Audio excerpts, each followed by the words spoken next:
All right, I think we're at the 5-minute rule. So it's time to get started.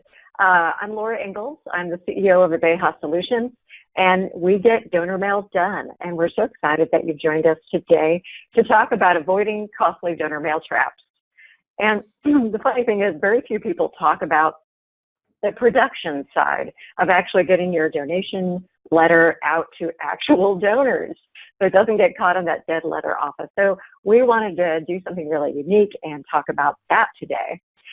Before we get started, before I introduce Brianna, I want you to take a look at the materials tab of GoToMeeting.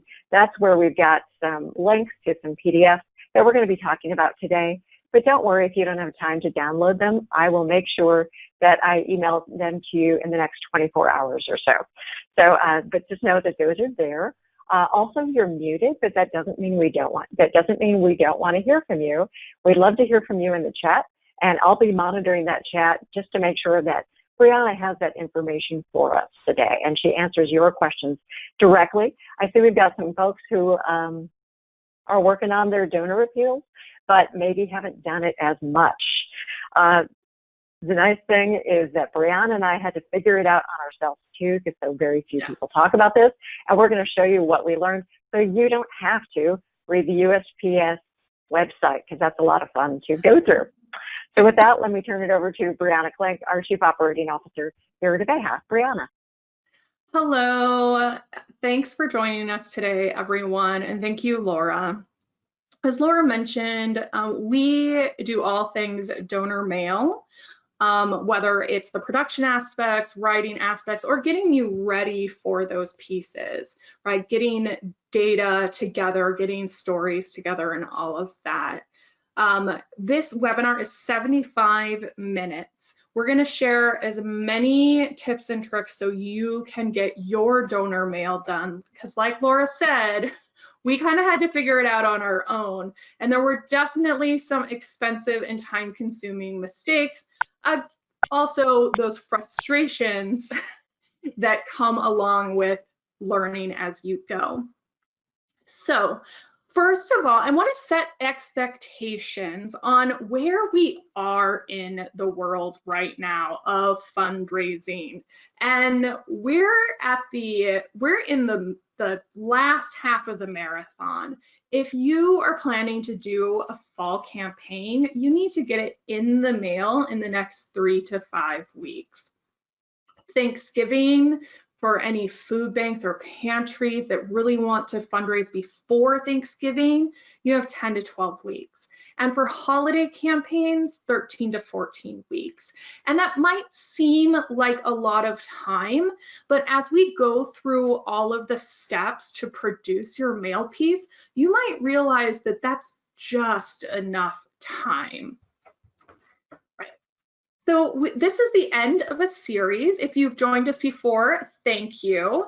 If not, you can go back to some recorded sessions. First, we started talking about finding gold in your donor database, because if you mail a letter to the wrong people or at the wrong time, you're not going to make as much in donations as you could. We also talked about the secrets of storytelling, telling a really positive,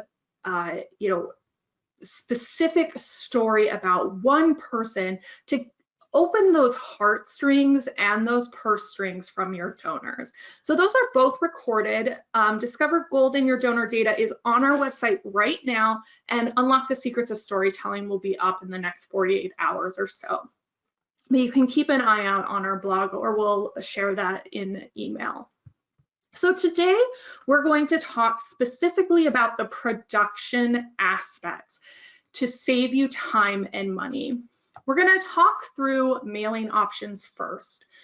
We talk about mailing options because a lot of what you decide you can afford for mailing will influence your design of your piece. Then we'll go into production and mailing. Oftentimes I see people start from the design piece, and then they realize that they've kind of painted themselves in a corner, and they will have too high of postage costs. For example, I have a piece here. This is an organization that we support, and this is a stamp that says non-machinable surcharge. And I don't know about you guys, but I don't like the word surcharge. That sounds expensive to me. And in fact, this is a 75-cent overcharge in addition to first class mail, because this piece wasn't thought through completely. Well, I'm assuming they may have decided ahead of time, but because it's too stiff to go into the mail, it could not go through USPS's sorting machines. And we're hearing so much about sorting machines right now, right? But so much of what USPS does is automated, and we need to do some work in order to take advantage of that. Okay, I realize I'm on the wrong slide here. Hold on.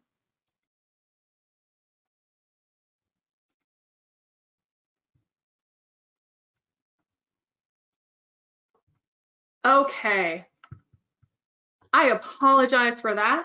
I have like 17 windows going, chat and all of that, webcams, all of that. So when I was talking about the presentations, the earlier, this is your donor mail stuff, but here we are, saving you time and money. We're going to talk about a process. First deciding mailing options, then looking at your letter design, production, and mailing pieces.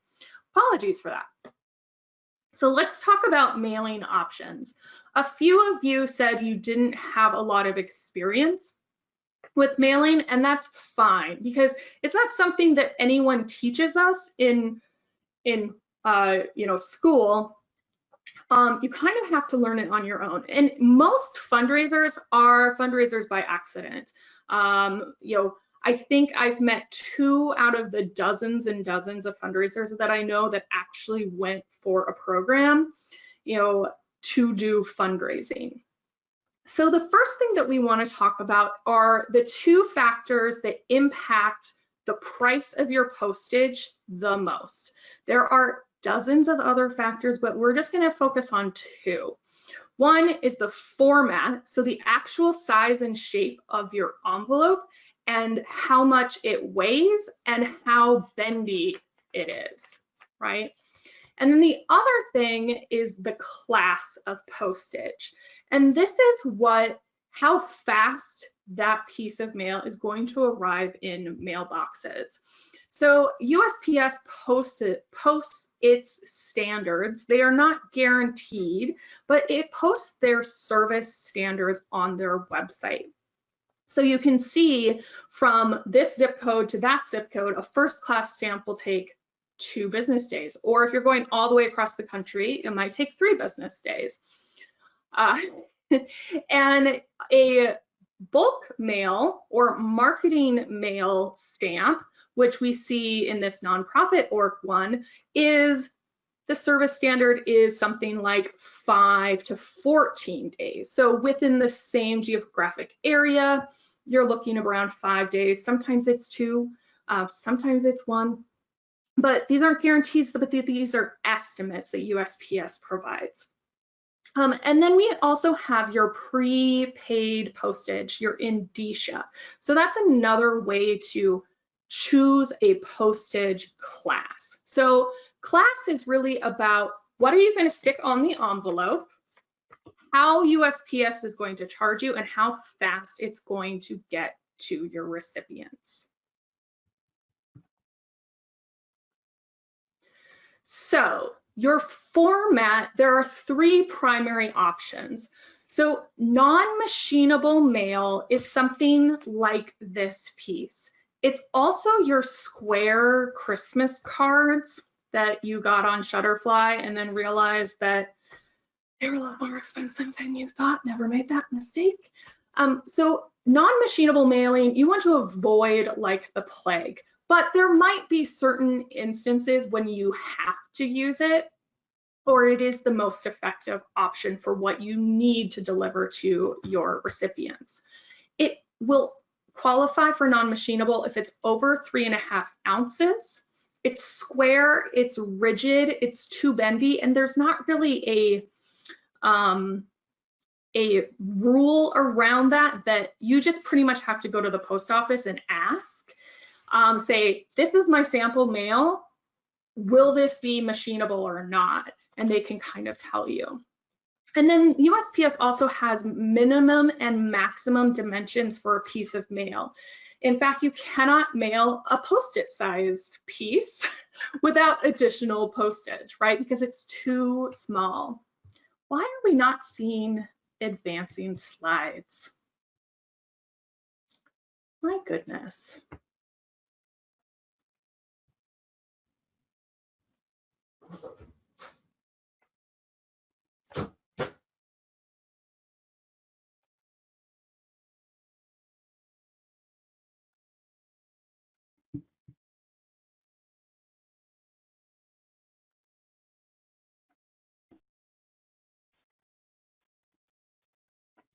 I apologize. We use GoToTraining all the time, and I've never had problems like this, but c'est la vie. I think it's because we've had, I think it's because we've had 110-degree weather here in Phoenix for 45 days or something. Yeah. I think it took GoToMeeting. Yeah, Zoom was down all day yesterday. We're trying the best we can in a pandemic, and that's all we can do, right? So when I was talking about stamps, these are obviously the images that go with it, and then we're here on mailing options. So, okay, I just want to are you guys seeing my webcam okay? Because I have lots of props.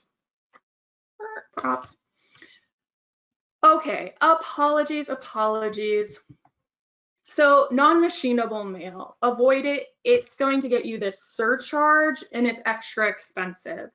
You'll pay a first class fee, that 55 cents, and then something additional, usually around 70 cents. So you're looking at $1 something to mail a piece of paper to your donors. So what we do want to do is focus on machinable mail. That's a typical letter, right? It's less than 3.5 ounces. It's rectangular. It bends easily, and it meets the min-max dimensions. And automation is another step up. Thank you, Melissa.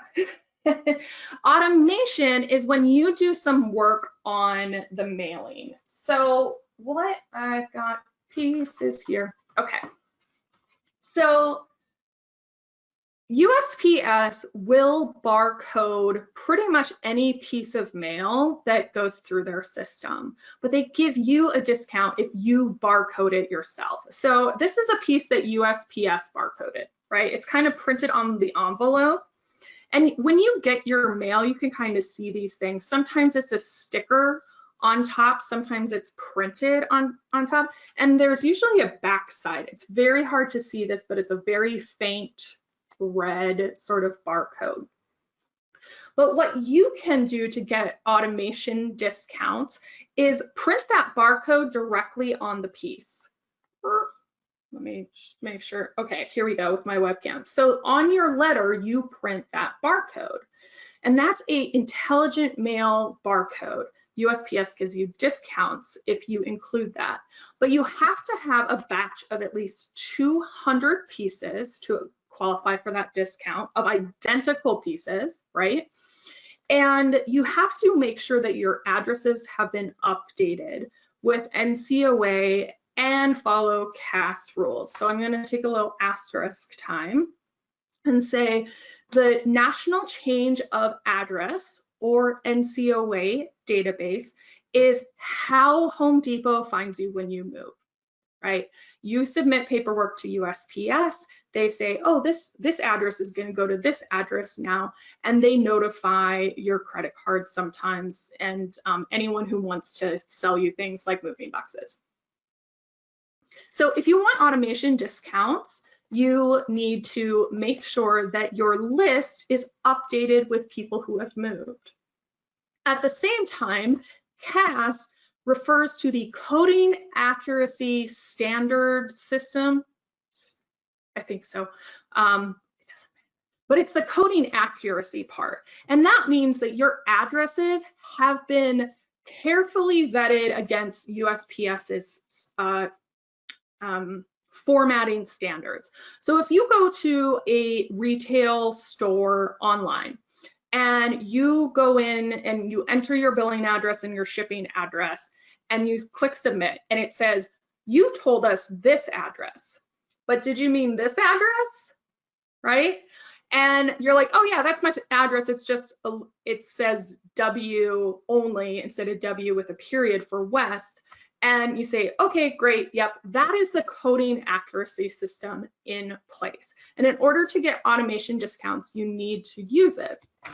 So you need some special software for that, which is not cheap, but we'll talk about that in a second. So class, I hope you're seeing the next slide. I'm just gonna check for the next little bit.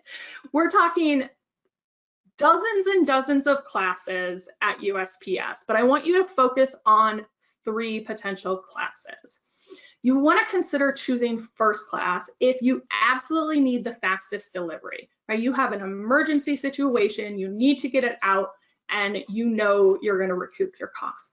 If you have fewer than 200 identical pieces, you have to use first class mail. Also, if you want your undeliverables returned to you. Some people want that, some people don't. And of course, if you want to use a specific stamp design, right? The love stamp, or I'm a philatelist. I don't know, how do you say it? My husband and I like collecting the stamps. We don't really collect them, we just like send them to our friends. So we pick stamps and send letters to our friends based on like what they might like. So I have a little Gwen Eiffel stamp here, but you know, if you're sending the holiday cards and you want that beautiful stamp there, then you want to go first class. Marketing mail is considered standard mail or bulk mail. It has a slower delivery time, which I mentioned, and you have to have at least 200 identical pieces. USPS will not send you back your undeliverables, so it's possible that you could have, you know, 100 pieces, you know, go to a recycle bin. You need to use marketing mail if you do not have a nonprofit authorization. And you do need to complete some USPS documentation and pre-sort your pieces in trays or bins by zip code. You've probably seen those sort of white translucent trays or bins at some office, or maybe your local carrier carries those. So you can get those from USPS for free and then pre-sort your pieces. And you also need to ensure that your mailing complies with the CAS and NCOA requirements. So let's talk about a nonprofit authorization. This is a special dispensation from USPS that allows nonprofits to use marketing mail at even better rates. So marketing mail, a bulk rate, on average around 27 cents. The nonprofit discount gets it down to 17 cents. But you have to apply for it in advance. You don't just automatically get it because you're a nonprofit.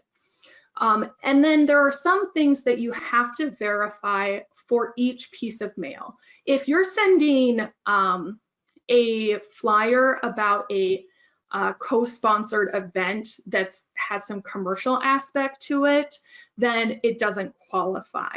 There are a couple rules that you need to follow.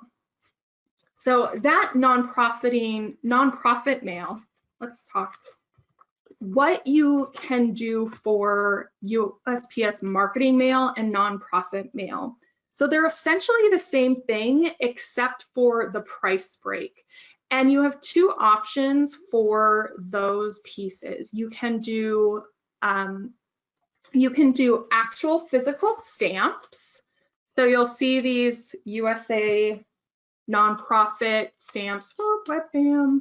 I'm not a weather person, right? You can do, these are called pre-canceled stamps, and you buy them ahead of time. We'll talk a little bit about how those work later, or you can use a indicia, right? And you can use your own indicia or your mailer's indicia. So if you're using a local vendor that mails, they can use their indicia on behalf of you. So those are some of the options that you have. So let's talk, what's this going to cost me?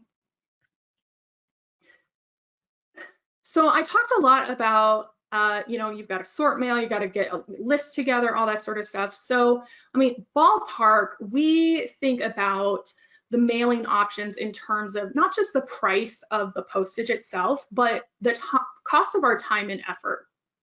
Because nonprofits are famously underfunded and understaffed, so time is a real finite resource, right? So here are some of these combinations of class and format for you to consider. And you don't need to memorize this. We're going to share this slide with you, but it's something that you might want to just think about in the back of your head when you're making decisions like this. What kind of mail you want to send. And then of course you have the option of doing it yourself or outsourcing your mailing aspect, right? If you're doing it yourself, so you're doing all of the printing and stuffing, and you're going to sort the letters and put them in the bins and take them to USPS, I encourage you to get to know USPS.com and the Business Customer Gateway. That gateway, if you don't already have an account, has tons and tons of information, some of it extremely obtuse and hard to read, but USPS tries to get the information out to you. You need to get your authorizations and permits ASAP. So your nonprofit authorization, your NPA, and if you are going to use an indicia yourself, you need to get a permit for that particular indicia. Let me make sure that I can't see. Or if you're going to use pre-canceled stamps, you also need a permit for that. Yay, paperwork, right? So your other option is to outsource your mailing. You have two options there too. You can do a print mail vendor where they do everything, right? They process your list, they print your pieces, and they mail it. You can also hire a mail house. This might also be known as a letter shop in your region. These organizations take your pre-printed pieces and then just add in the mailing stuff, all the variable pieces. So you or your printer could print out, let's pull one of these pieces. You'd print all your pieces, your envelopes, all of the static pieces. Everything that's static on this piece, you would print, and then your letter shop would do all of the personalization, that first name, the dollar amounts, and the addressing, and then mail it for you.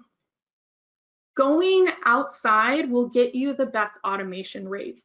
I don't recommend trying to do the automation stuff on your own unless you're doing like tens of thousands of pieces.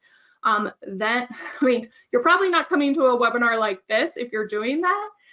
So it's either do it yourself and do the machinable rates, or outsource and get your automation rates.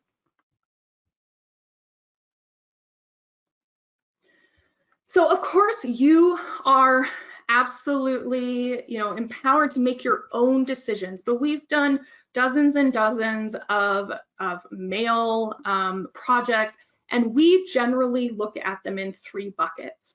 If you are under 400 pieces, you should consider first class stamps, and of course keeping it machinable, so bendy and not square, and doing it yourself. If you're above 200, you should consider the nonprofit machinable rate and doing it yourself. So that's going to get you that indicia or the pre-canceled stamp, and still printing and stuffing at home. Well, well, all of us are working at home, but wherever your home base is, right? And then if you're over 500 pieces, you want to consider outsourcing so that you can get that automation rate. And here's the caveat, is there's some overlap in these recommendations, right? If you're under 400 but over 200, you really should be looking at both of these options, right? Drawing. Because the time, effort, and actual cash may, overweigh one decision or the other. But you do need to look at both things. Same thing on whether you should outsource. Once you're over 500, it starts to make sense, but it may not always make sense. Hope that is as clear as mud. Let's clear, face all my drawings, great. So yeah, you just need to consider your options. Now, we have a budgeting tool on our giving season toolkit. Laura, if you wouldn't mind sharing the link to that, that can help you decide whether outsourcing it or doing it yourself is the better choice for you. So for the rest of this webinar, we're going to use some sheets. We're going to talk about economy class, business class, and first class to talk about these three different areas, because I don't want to say DIY first class stamp machinable all day long, and you don't want to hear it. So for shorthand, we're going to use sort of the metaphor of travel, which we can't do right now. So economy class, business class, first class. And now we're going to get into some design tips, but I just threw a whole bunch of obtuse information at you, and I want to make sure that if you have any questions, that I can answer those for you right now. So if you do have questions, make sure you get them in the chat.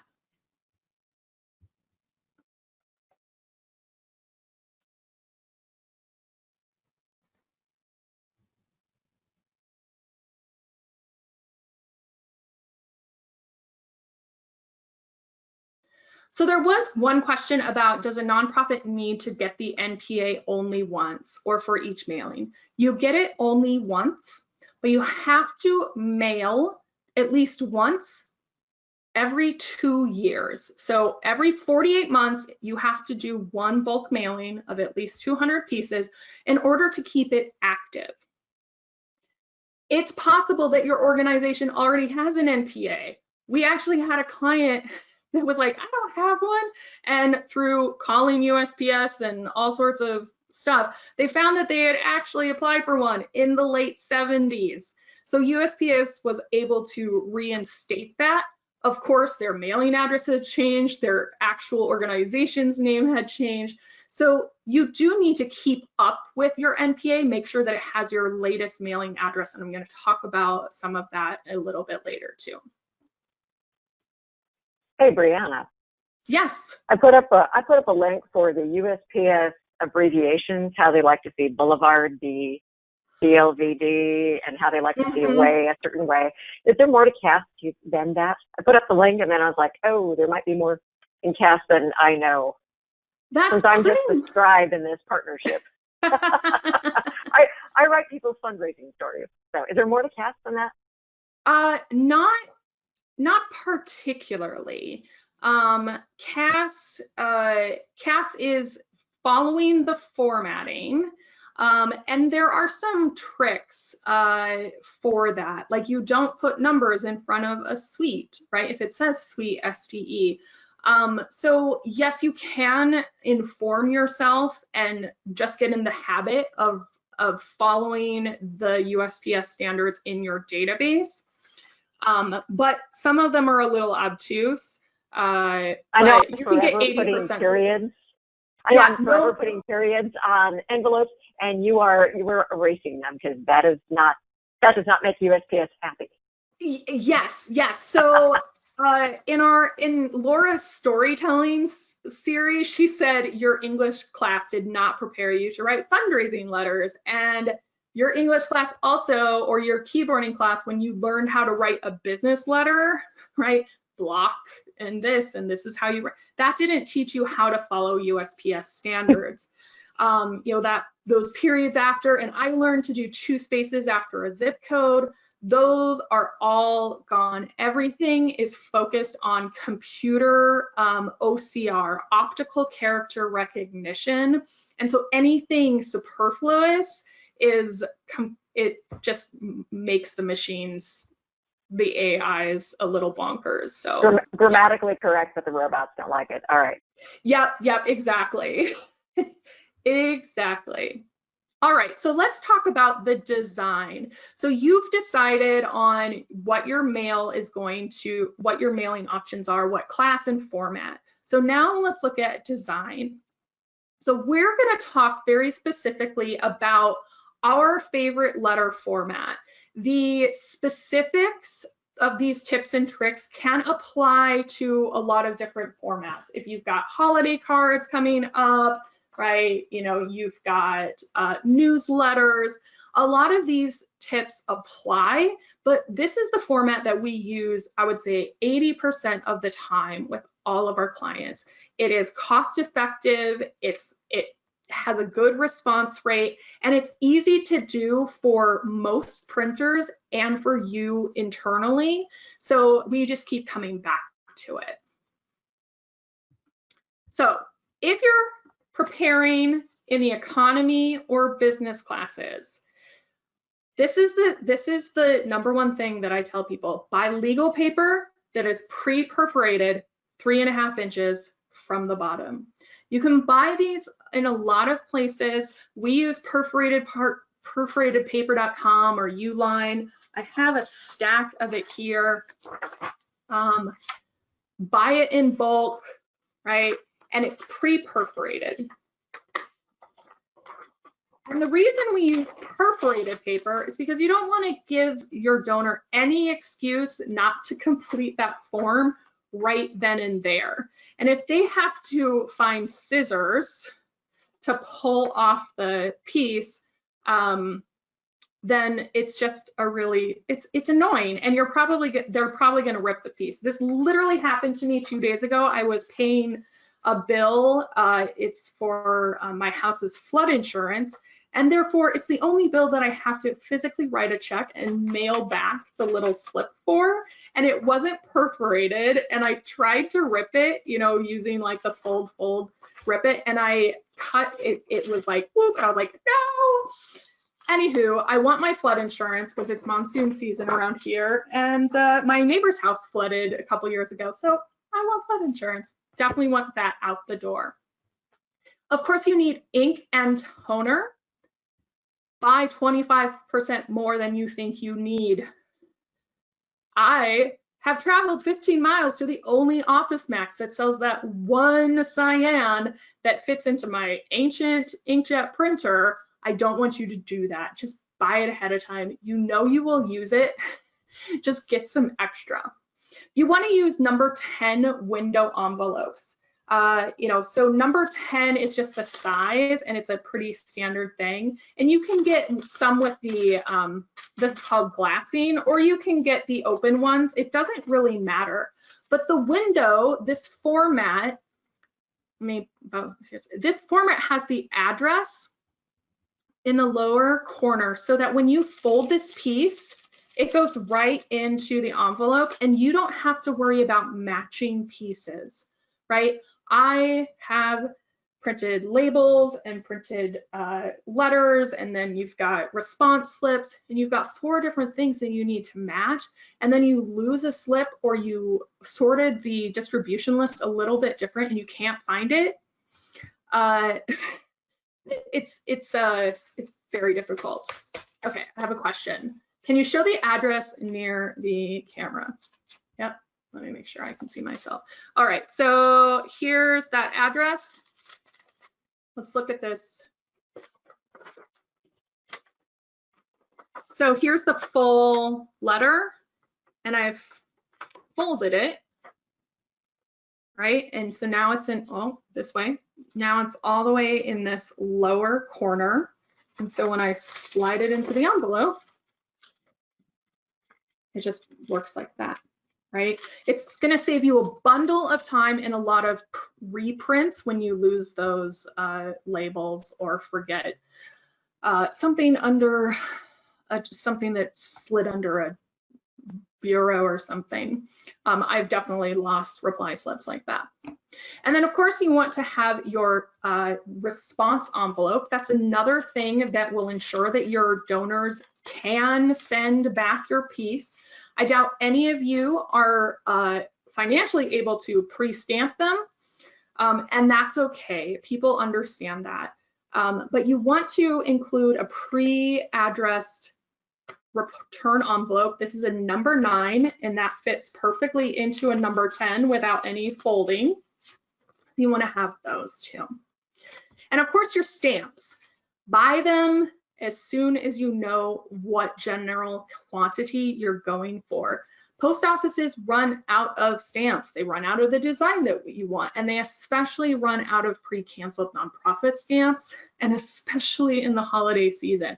So you don't want to be running around town going to 4 different post offices to find the stamps that you need. Get those as soon as you can. Now, if you're flying first class, you want to start with quotes from 3 vendors, right? And if you're using the same vendor over and over again, I appreciate that. I think, you know, a loyalty is great, and that vendor is probably going to help you. But if you have any differences in, say, your quantity, you might want to add another vendor. So we have a vendor we use with a client. They love this vendor. They want to use them all the time. Their typical mailing size is around 1,200 pieces. And that particular vendor, let's call them A, is very price competitive at that quantity. But we are doing an acquisition mailing for them, and they're going to have about 5,000 pieces. And now vendor A is not competitive because they just don't have the equipment to do that higher of a volume mailing. So unfortunately, we're going to have to find a different vendor. So, you know, keep a stable of vendors so that you have options when, you know, you're doing a letter versus a newsletter, because they all have different strengths and weaknesses in different types of production. So you want to provide your vendors the production requirements and make sure that they match, their estimates match what you provided to them. Sometimes they forget about the perforation, and that's like an extra, you know, $120. You don't want to find out about that at the end of the production process, right? And do ask them where your next price break is. Printing is a volume business. So if you have a piece that you're going for like 900 pieces, 900 recipients at, let's say, 85 cents a piece, and you could get 1,000 recipients for 70 cents a piece, that might work out for you. Yes, it'll be a higher bill, but it could really benefit you because of your response rate. You'll get more responses. And then once you do select your vendor, ask them for any specific design templates that they need you to use. So we have one vendor that requires that the address be at the top of the letter. Let me see who did that. This is the problem. Anyway, it doesn't matter, right? But so instead of, you know, a complete enter, I know, I have them right here. Come on.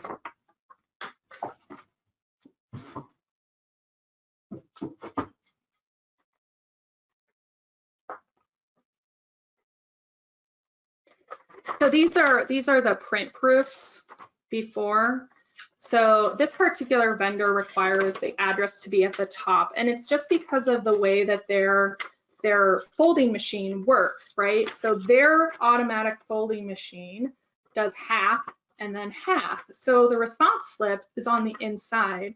So we just have to add the address on the top, but it's pretty much the same format. You know, so you do want to ask about those particular requirements, because you definitely want to add those to your pieces when you're in the design phase rather than towards the end.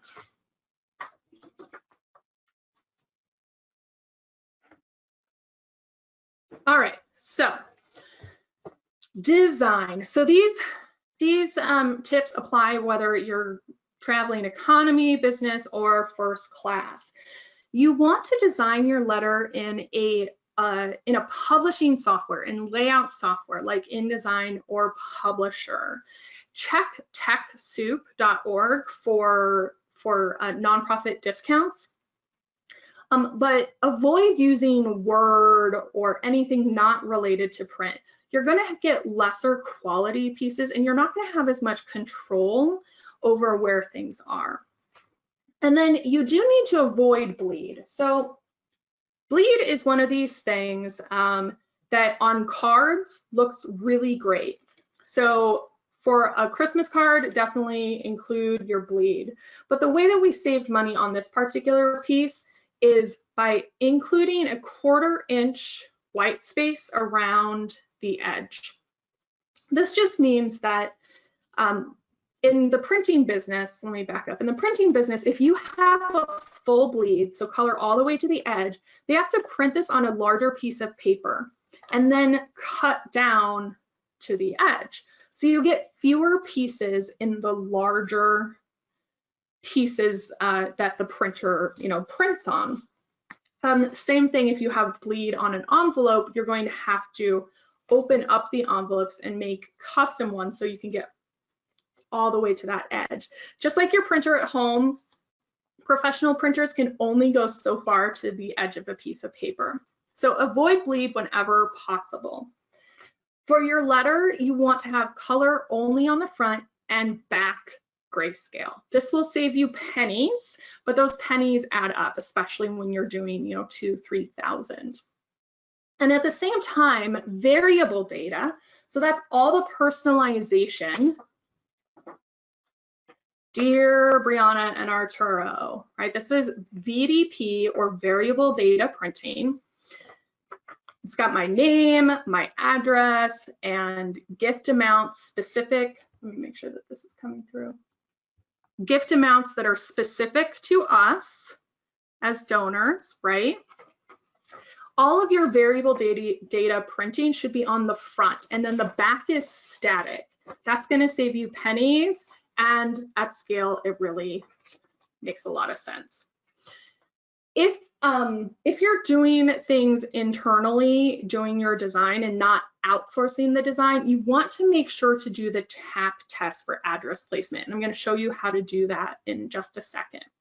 And at the same time, review, right? Because at the design phase, very cheap and easy to fix things. Once you get things over to your printer, you're just wasting time and money. They might charge you extra for an additional proof. They may not, but it does add time. So with reviewing, make sure that you look at it digitally and also print it out. Even if it's at a lower quality, print it out, look at it. Does everything work the way you think it does? And make sure to share it with someone else because everyone needs an editor. So, TAP test. So I've shown you a lot of samples where the letter address shows up in the envelope window. Well, there isn't a 100% standard number 10 envelope placement. So you need to ask your vendor or look at your actual envelopes and figure out where the address actually is. And then this is actually required. This is a required thing. The TAP test, USPS requires. So I have a blank legal paper with my perforation, and I've gone through a couple versions of this. I've folded it in a couple different ways, and I found something that I liked and that I can repeat, and I'm going to slide it into my envelope. And then I'm going to tap it all the way to the edge and trace that opening, right? And then I'm going to make sure it goes all the way down to the bottom and trace that opening. And to the other side, and to the other side. So when you end up with an opening, you're gonna have a lot of different lines and something in the middle with this dotted stuff. I should go this way because all of these dotted lines are the maximum size of my address block. That's where it will always be in the window, no matter where the letter is inside the envelope, because it's not 100% fit, right? It has about 1/4 of an inch or 1/8 of an inch play on either side. So that's where you want to make sure that your address block is when you're designing it.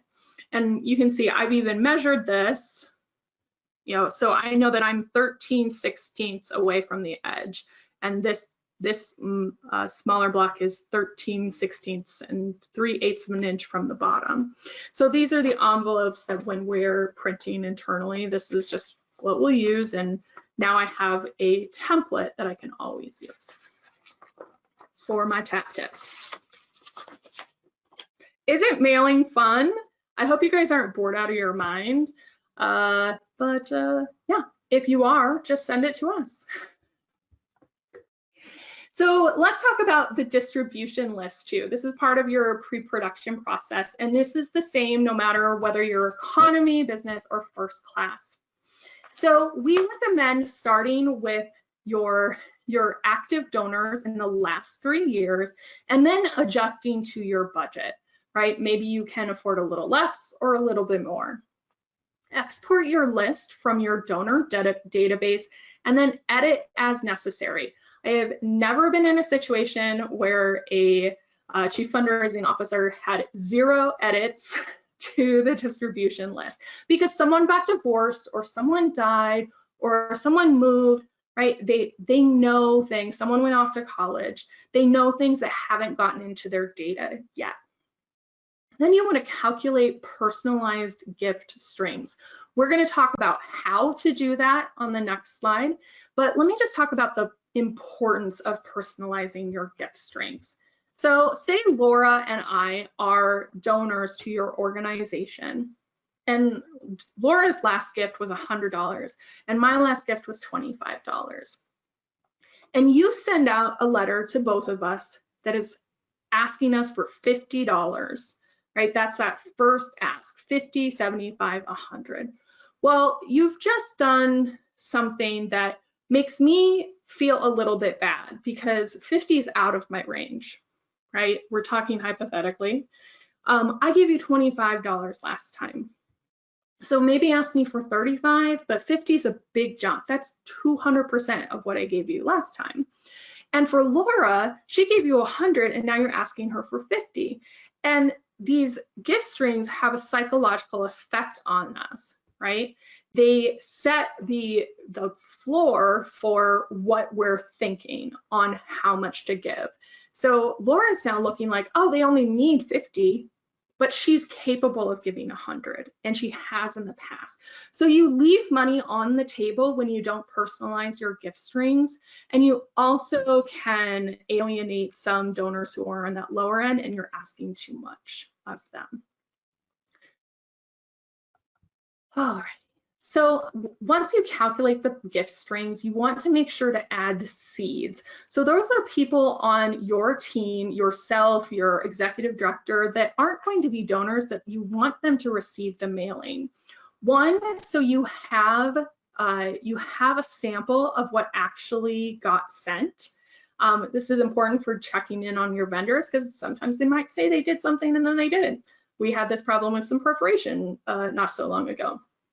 You also want to know when it hit mailboxes. If you're in the same geographic area, then you now have a reasonable idea on when to start expecting gifts back.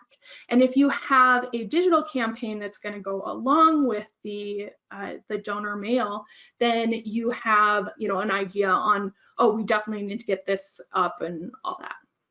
And when you're the last thing on your distribution list is to make sure that your column names match your variable names in the actual design file. Especially if you're outsourcing this, your printer will thank you and it will eliminate any chance that they screw up. So Melissa says, are gift strings an option that you select, or is it something you put into your mailing list? It is something you put into your mailing list, and let me show you how. Okie dokie. So I'm going to switch over to an Excel sheet here. So this is, I'm going to zoom out for a second. So this is my distribution list. Yours might look ever so slightly different. I have an appeal code so that I can track the responses that they were to this specific letter. I have an account ID, so I know that my donor has a specific ID in my donor database, and I can match it to them because I have so many Bob Smiths. I have some gift amounts, the salutation, so that's the thing that goes in the Dear Brianna and Arturo. And then for the envelope, we definitely need the, in your database, it might be an envelope name that has both donors in it. This is from a donor database that has them all separated. So we do a thing where we add all of the names, and then your address block. So that gift amount is something that you can include as a variable in your distribution list. When you do the mail merge on your piece, those gifts, those personalized gifts will pull in too. So how do you calculate it? So now we zoom in. And I'm sorry, I can't really zoom in on the Excel calculation field. That's a limitation of Excel. So at the basic level, we like to start with the last gift amount. And I've got this sorted by high to low, but we can see, okay, last gift was $100. So what we end up doing is, for the most part, saying that my low gift ask is going to be the last gift ask. So I know that you're capable of that. And I know that it's possible to get $100 from you again, and I don't want to ask you for less. Great. Well, that next, so if you see, I just entered equals C2. So this is the cell. So that low gift amount is the exact same as this C2 cell. So what's my middle gift amount? Well, I want to ask for more, obviously. And the most basic formula is to multiply the low gift amount by 1.5. And I get $150. Okay, great. And that third gift amount at the most basic level is to multiply that first gift amount by 2. Now in Excel, if you don't know this trick, this is my favorite. Hover over a cell until you get this square, not this square, this plus sign over the square on the edge, and then double click, and it will copy your formula all the way down.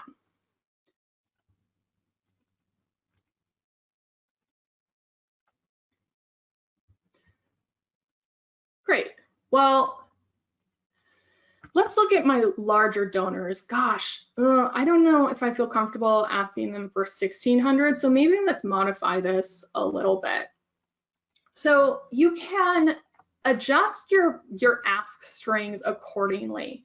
What I tend to do is keep a document, text document, whatever, on what gift string works for us, right?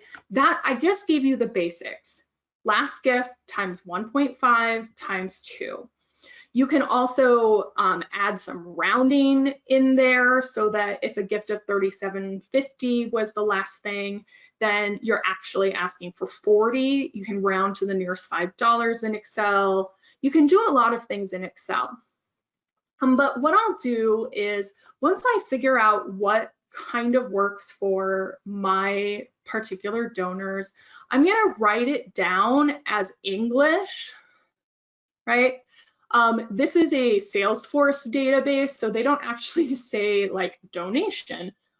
It's the last hard credit amount. So I'm gonna use that variable, and then I have some variance. You know, if it's lower than $25, we bump it up to $25. If it's more than $600, we bump it down. So there are things that you can do. And then I copy that formula and paste it into my Word document so that every time that I'm creating a new distribution list, I can just come back to here, copy it, verify that the things that I want it to do are the things that it is going to do, and then copy and paste it into that cell.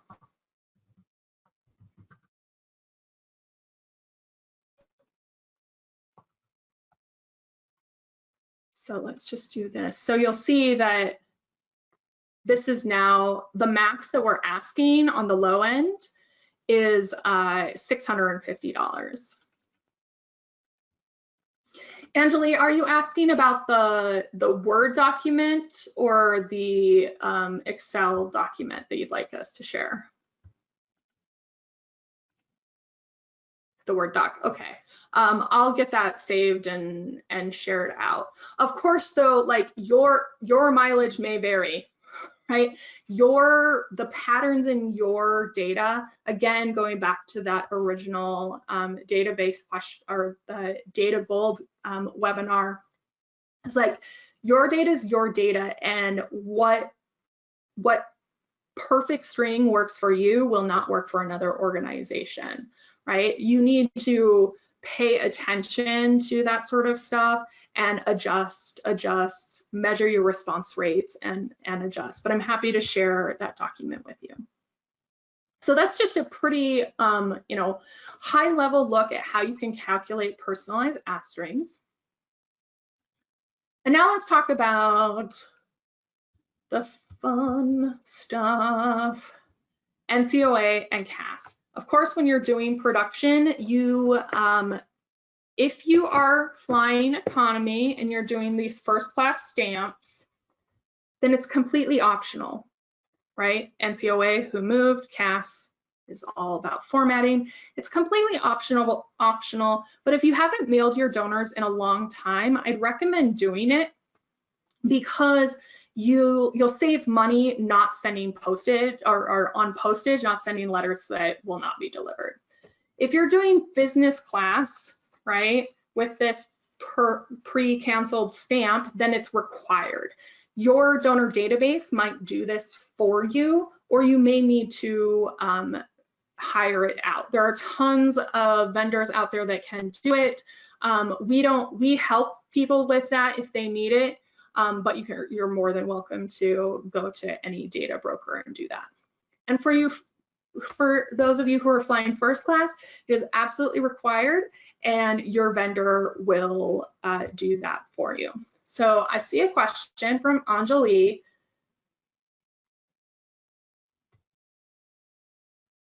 Just to be clear, you are recommending that for larger gifts, our lowest amount on the gift string should be lower than the last gift amount. No, I'm not. For these, let me go back to my Word document. So for this particular organization, so these are actual gift strings that we use for one of our clients. I don't use these for all of our clients. In their particular case, they don't want to have anything above $1,000 in their third gift line. There's lots of reasons for that. Not enough time to go into, but the point is to figure out what works for your organization, what things you need to calculate, and where things are. They have a lot of lower end gifts and a lot of higher end gifts, but not a lot in the middle. So there's some things that we're trying to do there.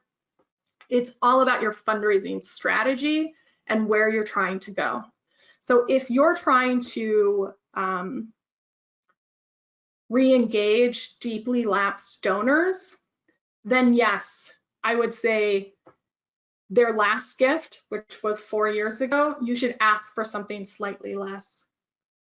if there are some, if you're trying to increase the number of small dollar donors in your database, then asking for smaller amounts in smaller increments might make sense. It all goes back to your fundraising strategy, what you're trying to do, and then using data to make decisions and to calculate things that will get you there. Sorry, I can't be more specific about that. But there's a lot of stuff there, which is why write it down, because you won't remember. You won't remember the last time. You're like, we did it this way, but what if, so write it down, and it may be different. You might use one particular string for a particular campaign and then change it up. There's a lot of things going on there. Okie dokie. So let's talk about production. Yes, I do spend a lot of time in databases. So we're done with design. We've prepped all of our stuff and we're in production. I'm going to speed us along, but if you do have questions about design, just pop them in the chat and I'll make sure to address them. So if you're flying economy or business class, you're going to prepare 4 PDFs. One is going to be the first page with your merged data, only page 1, right? So it's that color and variable data printing. You're going to make 1 PDF of that, and it's going to have 200 records on it, or it's going to have 2,000 pages on it. Then you're going to make 1 page of the back page. 1 page PDF, and then you're going to print it 200 or 2,000 times. You need a PDF for your outer envelope and for your inner envelope. So that's 4 PDFs. If you're, if you have, back up. Printing is going to be super fun.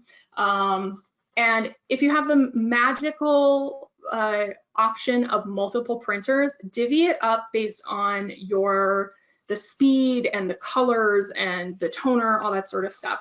So we work from home and always have, despite the pandemic, but I have 1 black and white toner, a laser printer, and 1 color inkjet. So we do the first page on the inkjet and all of the black and white stuff on the laser jet. It's much faster and it's cheaper. Print 1 of everything first and proofread again. You'll find something. You will, because everyone needs an editor. And you want to repeat that tap test, right? Just to make sure all your careful dimensioning worked, right? Like, oh, well, you know what? I just folded this piece a little bit differently, and look where the address is. Yep. I'm like, oh, wait, no. I mean to fold it like this instead. Right? That's perfect. So even how you fold things makes a difference. So you print 1 of everything, redo your tap test, make sure you know where to fold and how it gets folded, because I just showed you it's easy to make mistakes, and then print 10 to 25 of every piece just to triple check your printers, right? Because like I have 1 printer that will only do about 20 envelopes at a time. Otherwise they get like stuck, right? It gets into that printer paper jam area. So I just know now, do 20 at a time. Assembly, I recommend 1 step at a time. Even if you have a large team, have everyone do folding, and then everyone do stuffing, and then sealing, and then stamping, right? Use your measurements from the tap test.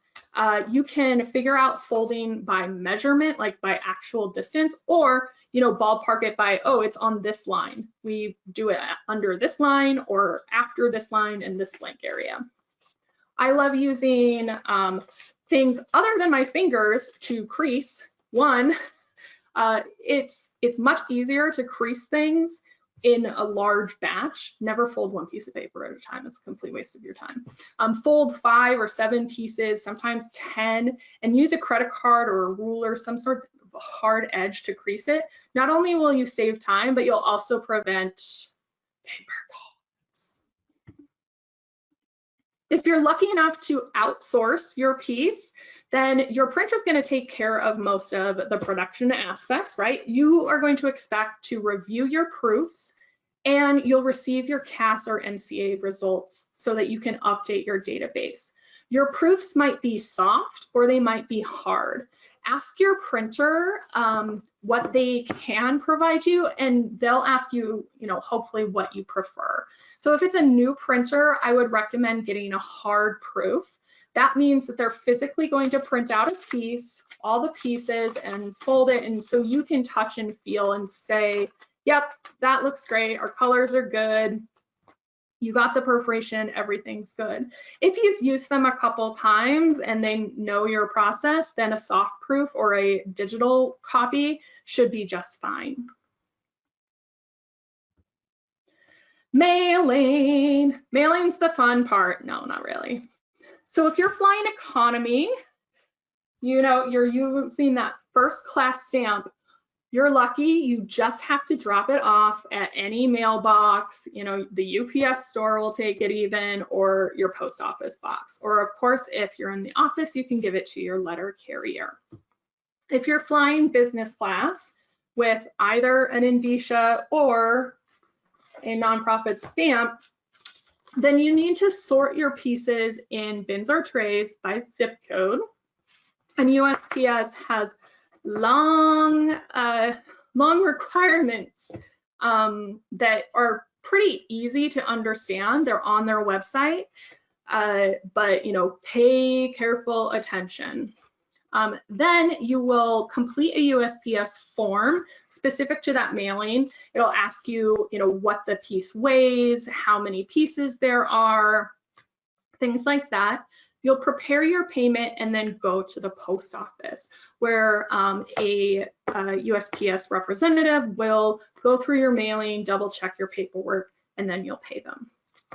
If you're flying first class and outsource your piece, you're going to prepay postage to your vendor. After they process your list, they'll say, oh, you owe $328.16 for postage. They have to pay USPS when they drop off the piece. So they're unlikely to let that float for 30 days or whatever your regular payment terms are. Typically, they request a check. And if you do need to pay by credit card, it's like a 3 or 5% fee because they'll end up paying USPS the total, and their credit card processing company takes a chunk out of it. So I just threw a whole lot of information at you. And if you were like me when I first started in the mailing business, you might think, make it go away. And that's where BEHA can help. We specialize in getting donor letters out fast. We can help from the writing and the appeal design to list prep and print management. And as I mentioned earlier, all the other things that can go around with that. We can analyze your database and figure out who's best to mail, help you with your mailing strategy, figure out what those gift strings are. We help with all of those things that go around donor mail. We just want to make it as easy as possible for you. It's kind of a many step process with lots of moving parts. If you're organized and follow USPS instructions and can keep things moving, you're perfectly capable of doing it in-house, but you might have other things to do, like calling major donors or preparing for that board meeting, and that's where BEHA can help. So thank you for your time and attention. If you have any questions, I'm happy to answer them. Just enter them into the chat. We will share the information discussed today, including that Word document for Anjali. Just warning, your mileage may vary. So thank you so much for joining us. Look forward to working with you in the future. And of course, if you're not quite sure what to do, always come back to us with questions. If a week from now or 4 weeks from now you're like, what happened? What should I do? We're always happy to provide assistance there. So that's my email address, and thank you for joining.